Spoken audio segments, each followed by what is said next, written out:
Hello, everyone. This is Professor Bob. What I have planned for us today is I want to go over or conduct a short discussion on the use of variables within programs. Now, true to the way I like to communicate, I'm not going to give you code examples. I'm not going to give you a bunch of reading, a bunch of overheads, a bunch of slides to look at, because I think that when I do that sometimes, people kind of bristle at attention and they tend to overthink things. They tend to kind of look at every word and hang on it and tend to kind of not really, take a deep breath and just kind of let the stuff soak in.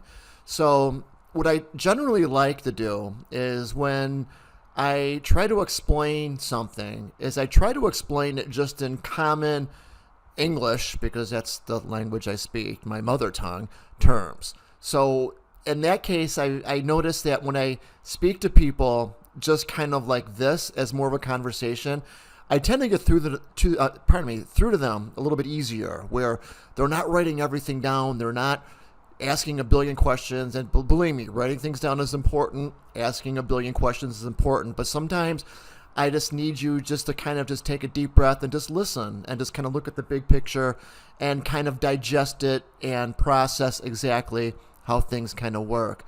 So that's what I'm going to do over the next few minutes. Now, I'm going to talk about variables.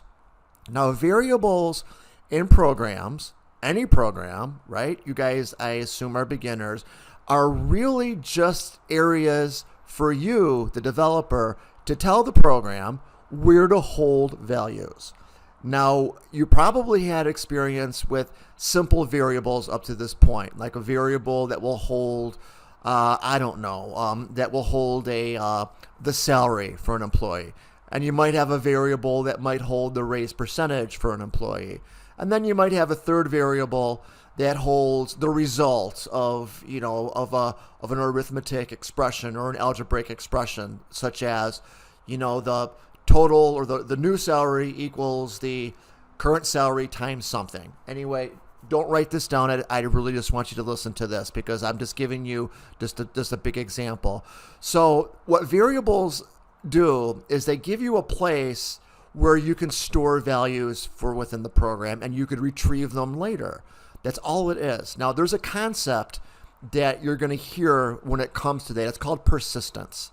Now, this is something that you're going to learn more as you dive into computer science and you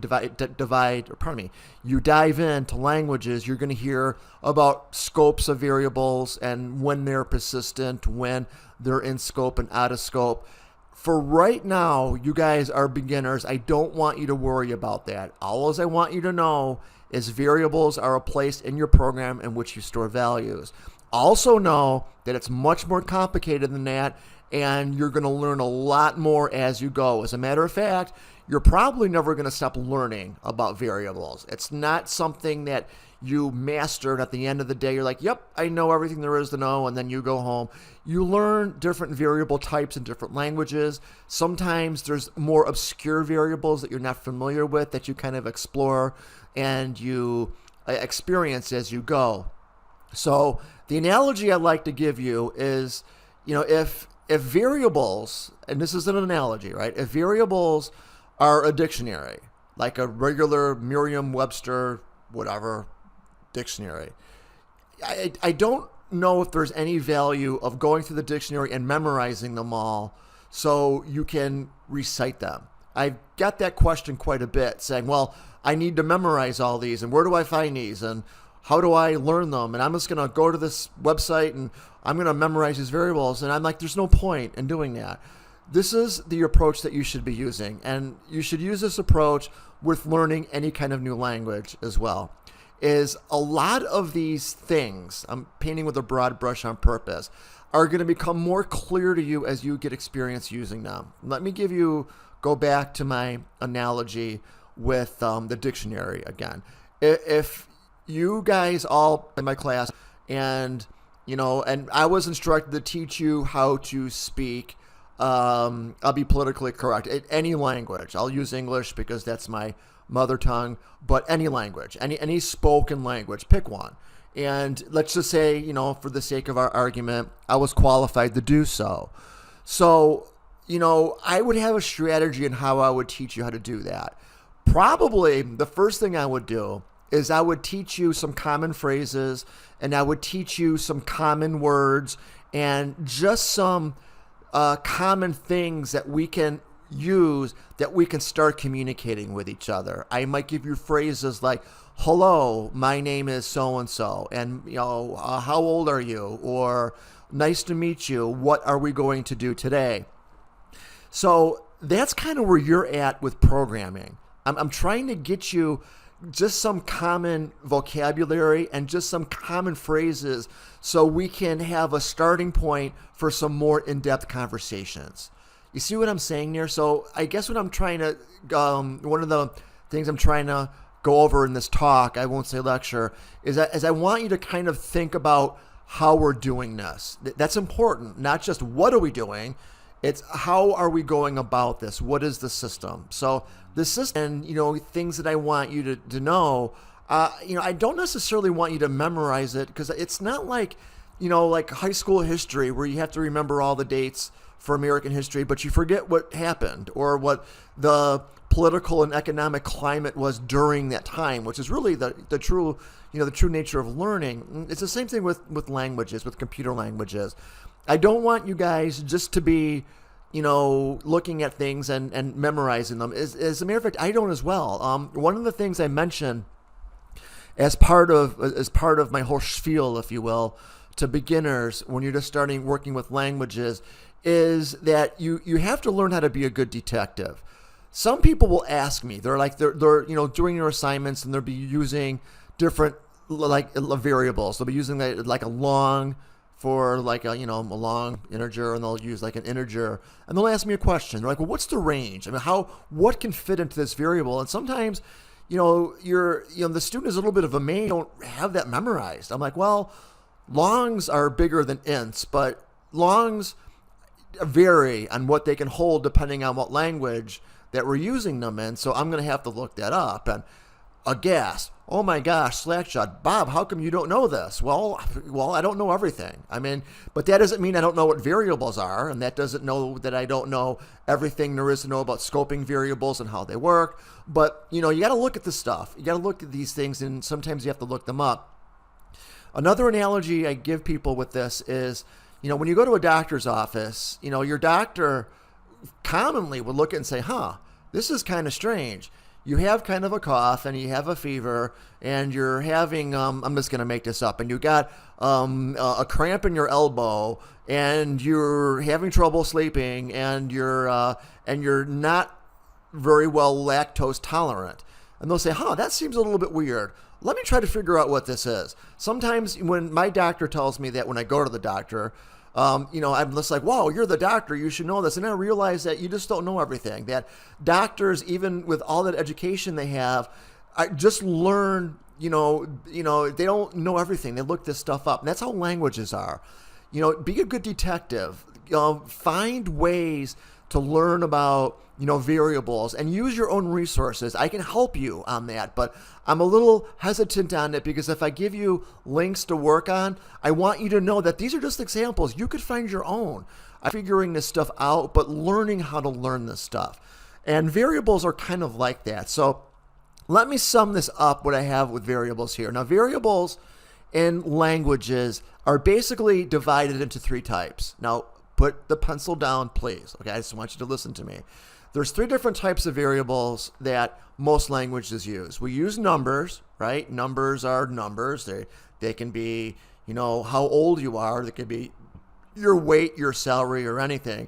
You have another type is strings, which is something that's not a number. Strings are things such as your first name and your last name, and generally things that you don't do math with. I mean, you don't multiply your first name times your last name, so that kind of makes them strings by default.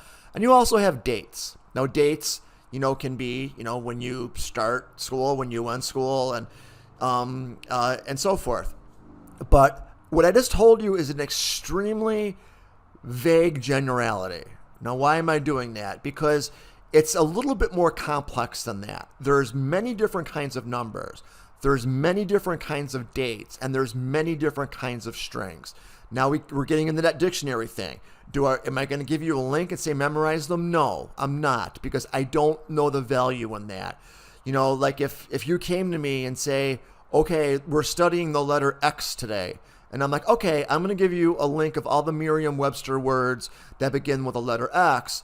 If you just spent the next day, month, or year memorizing all the words that begin with X in the English language and how to spell them, and then we had class, I would probably say I'm using familiar terms. I'd basically say you kind of wasted your time doing that. Or maybe you didn't, but I would question that. I would just say, well, why did you need to memorize all of them? Well, because we're studying the letter X. I'm like, yeah, but I mean, we're talking about how X is used, in English, and we're using maybe words that begin with X, but you didn't necessarily need to memorize it and then know everything that you need to know about it and be able to recite it to me without any context. So that's how I am with variables. So in your assignments, when you're working with variables, kind of know that. Know that, that some variables are used for numbers, some are used for strings, some are used for dates, and also the way you use variables are going to differ a little bit from language to language. When do you need to know that? When you go from language to language. For example, we speak English, at least in the language in our classroom. If we needed to go to France if we needed to go to France next year, we probably wouldn't get the French dictionary and memorize it, right? We probably would say, okay, we're going to go to France next year. Let's look at what we need to learn. Well, let's get some phrases like, getting in a taxi cab, going to the airport, going to a bar and ordering a glass of wine. And then what we'll do is we'll build on that vocabulary. So when we're ready to go to France, we'll have some sort of mediocre, working knowledge of that language. We wouldn't go off and memorize the French dictionary because that wouldn't really teach us anything, right? I mean, we would probably be good if we were playing, Jeopardy in French, or we're playing a crossword puzzle that my wife loves to do so much, and we had to find a French term. But it really wouldn't have much to do with learning how that language is used. Please approach computer languages like this.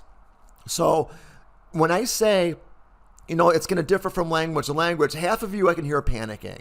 Saying, well, what do we do when we go from Java-based languages to Oracle? We need to know this stuff. No, you don't. What you do is when you go to those different languages, you take what you've learned and you learn what the differences are. And they're going to be. Just like if the analogies I've given you. So what you can do is you could just say, oh, okay, well, in Java, these are the variables we use for numbers. These are the ones that we use for dates. These are the ones that we use for strings. So how do we do that in Oracle? And then you look it up. You're like, oh, okay, because it just boils down to 3 different types anyway. So I want you to kind of start thinking in a critical way rather than a rote. How do I know this? Give me the link so I learn this for next class. That's not really what I'm trying to emphasize here, which kind of flies in the face for a lot of you, because I know a lot of you, especially just out of high school, are used to learning things differently. You're used to cramming and reciting and stuff where, you wind up in my class at the college level, and all of a sudden I'm not about that. I'm like, great, you just recited every word that begins with X. What does that mean? Probably absolutely nothing, because I'm not going to give you a quiz to say, name how many words begin with X, because that's like saying that America, we just bring up a history example, declared our independence in 1776. Okay, well, who did we declare it from? Well, I don't know, because you just memorized the date. So, I want you to start looking at the context of these things. And I think when you do, you kind of, and to draw another analogy, the hair on your neck kind of like relaxes a little bit. You kind of breathe a little bit deeper, and you kind of absorb some of this stuff. Because what I see a lot especially from beginning students, is a lot of tension. A lot of, oh my gosh, it doesn't work, and this is due next week. Well, you know what? Let's get it to work. And if we can't get it done by next week, let's extend the deadline a little bit, because you want to know what? That's really going to pay off in spades, to use another bad analogy, later, because this is about learning, and it's about learning how it works, why it works, and how to get something to work. not by, getting something done at a deadline. Now, deadlines are important. Of course they are. In real life, we use them. But this is class, right? We need to have some sort of leeway in here. This isn't the real world, because believe me, you'll have enough experience in that. So my goal is to teach you guys, and then to do that, it's kind of by going over things more on a discussion basis and trying to get you the big picture.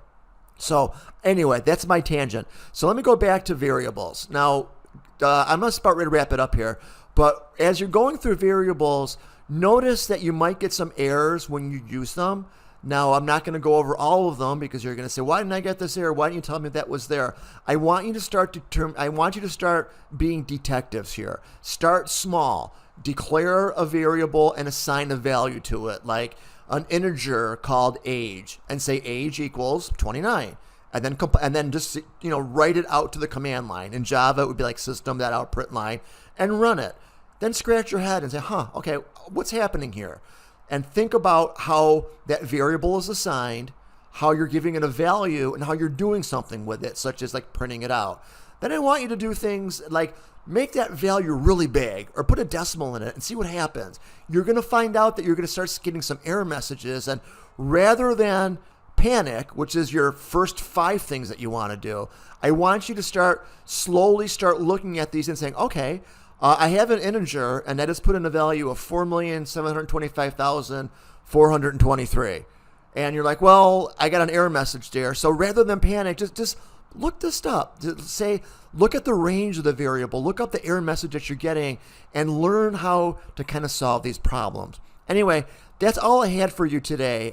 So keep working and explore variables. And if you have any questions, please reach out to me. You all know how to get a hold of me. Thank you for making it this far, and I wish you all a very well rest of the day. Thank you.